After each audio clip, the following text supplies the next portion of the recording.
From the moment he'd seen the results of his aptitude testing at the age of 13, Jalzarnin Ra Griffom had set his sights on one day being named the Lord High Priest of Khalpar, and he had never for a moment doubted his destiny. He had been appointed to the office and joined the royal council at the respectable age of 45, and the king had favored him with several land grants and titles that he had not even thought to hope for. No life was without its setbacks and disappointments, but Jalzarnin knew he'd suffered far fewer than most. He could almost hear his late father railing at him, urging him to be satisfied with what he had. Lord Griffom had even gone so far as to accuse his son of impiety for his outsized ambition.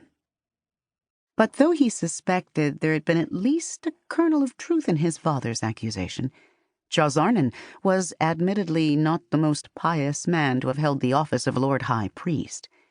He was not especially inclined to curb that ambition, which was what brought him here to the anteroom of the king's private study, when a more prudent man, some might even say a wiser man, would keep a safe distance from a monarch who had a distressing habit of replacing members of his royal council with little to no provocation. He paced anxiously, awaiting permission to enter, as his father's voice continued to whisper discouragement into his ear. Given that the king was so apt to dismiss members of his royal council, Jalzarnin could never rest secure, unlike the Lord High Priests who had come before him. If he sat back and enjoyed the privileges of being on the council, he might all too easily find that seat pulled out from under him. There were plenty of other ambitious priests eager for his position. The study door opened, and the king's personal secretary stepped out. "His Majesty will see you now," he said with a sweeping gesture. Jalzarnin took what he hoped was a quiet, steadying breath, pushing any doubts deep inside, where the king could not glimpse them. Then he stepped into the study and bowed low, surreptitiously studying the king's countenance for some hint of his current disposition. Jalzarnin wouldn't be so crass as to describe King Calvin as moody, but one could never tell which days he would be receptive to the opinions of his advisers. And as Jalzarnin had come with the specific intent of overstepping the bounds of his authority, he risked souring his relationship with his liege if he did not tread with extreme care. "I hear you wish to speak to me about the appointment of a new abbess," the king said abruptly, the corners of his mouth tugging down to hint at his displeasure with the topic.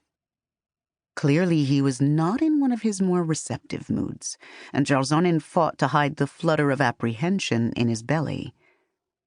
He reminded himself that even when he was irritable, King Calvin was a wise and thoughtful king.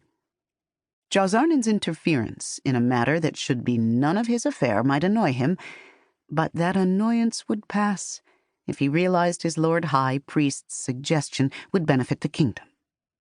"Yes, Your Majesty," Jalzarnin said.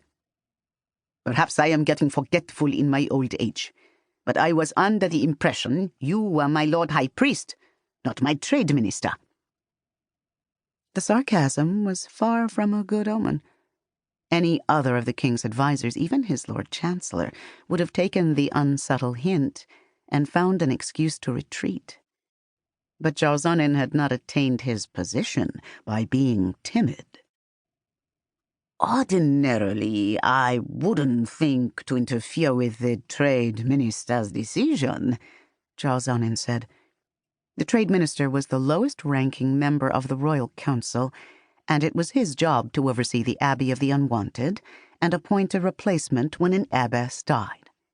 Overseeing the abbey of the Unwanted was hardly a glamorous responsibility, despite the substantial income the abbey provided to the crown's coffers, and it should have been beneath Jalzarnin's notice. "But these are not ordinary times," he continued, "and we men of conscience must do whatever needs to be done."